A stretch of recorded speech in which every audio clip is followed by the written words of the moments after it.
Hey YouTube, how's it going? Today we're talking fragrance disappointments. These were letdowns for me, and the first one is Omrisfem by MFK.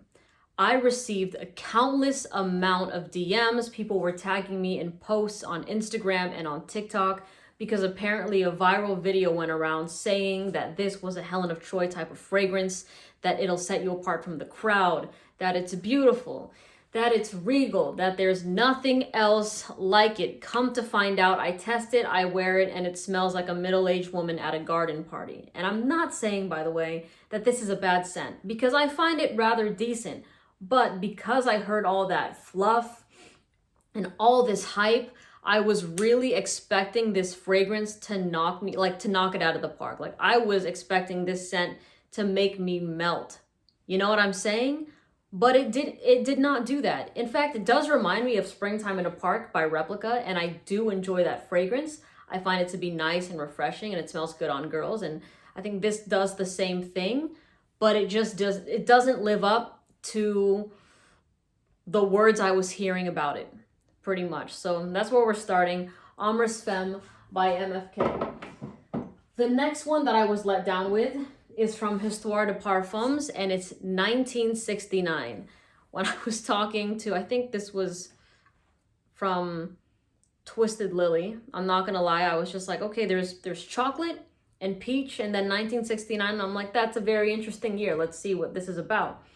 And the chocolate peach, I find to be a little bit hidden behind this dirty patchouli kind of smell. You know, it smells a bit more earthy. It's not as seductive as I thought it was going to be, because peach is a very seductive fruity note, and chocolate of course has that sweetness that really ups the fragrance. But because of the dirty patchouli, I found this scent to be quite mediocre, not gonna lie. I've only worn it a couple times, and I didn't even want to test it a third time because I just didn't really care for wearing this fragrance at all.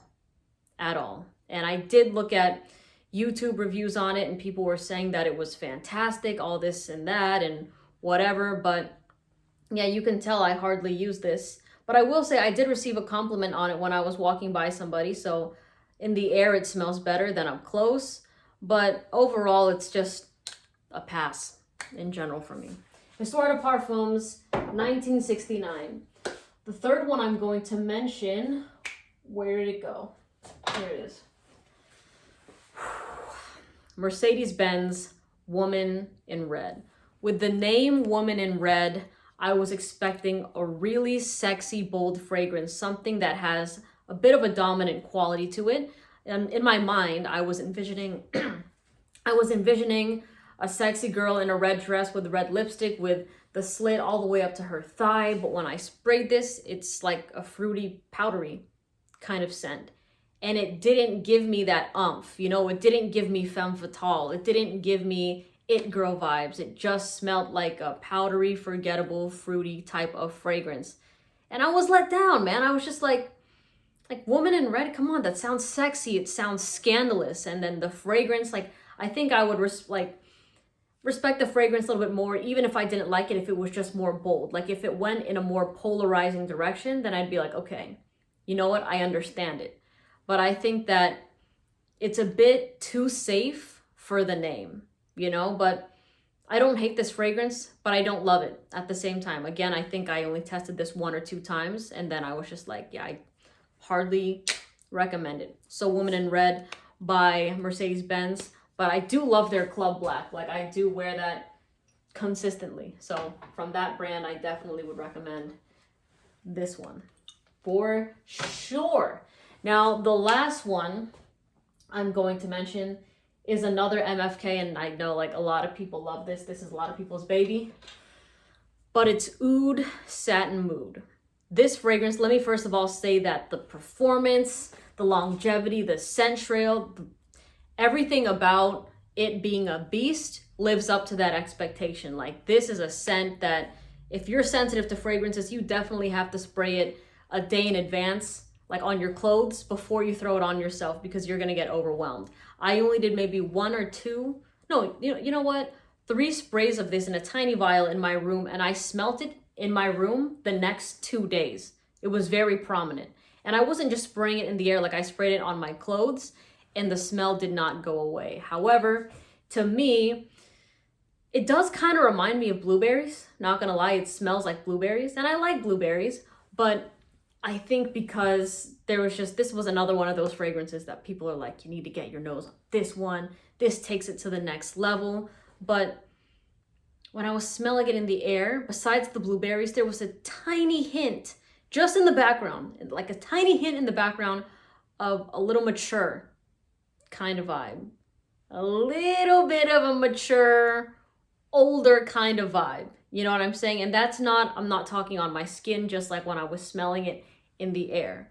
You know, but I do think that the scent is amazing, and I think that the people that love it for all the right reasons. But for me personally, this isn't something I would wear. One, because it's too much of a beast for me. And two, the scent isn't that captivating to me. And when I did test it, people weren't too crazy about it either. And it could be because of the weather that I'm in.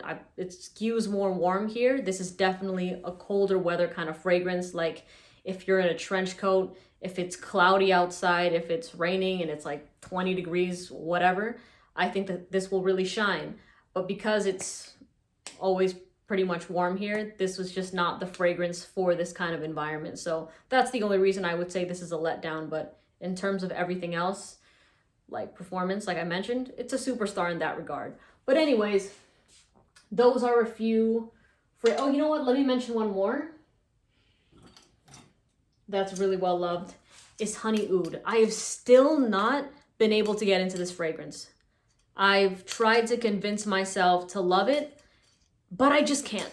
I really just can't. I do love honey, but for some reason the oud to me is just a little bit off-putting.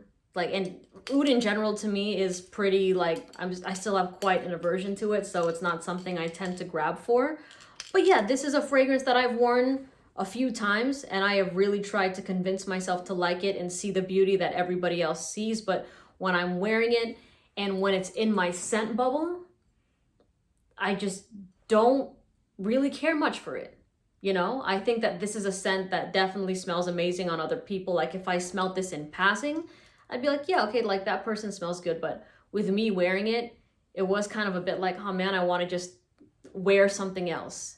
It didn't make me sick or anything like that, but it was just like, oh, I would rather want to be wearing a different kind of fragrance, if that makes sense. But yeah, this thing easily lasts over 10 hours. Montale does a great job with longevity of their fragrances. But anyways, there it is, a few fragrances that were letdowns for me, a little bit of a disappointment. Share some of yours in my comment section, because I'm sure that there's a lot of, like, some of these that I've mentioned that I love, you probably don't like. And I think that that's always an interesting conversation. So I hope you have a great day, and I'll see you in the next video. I'll put all the names in the description. Bye. I should have said that earlier. Bye.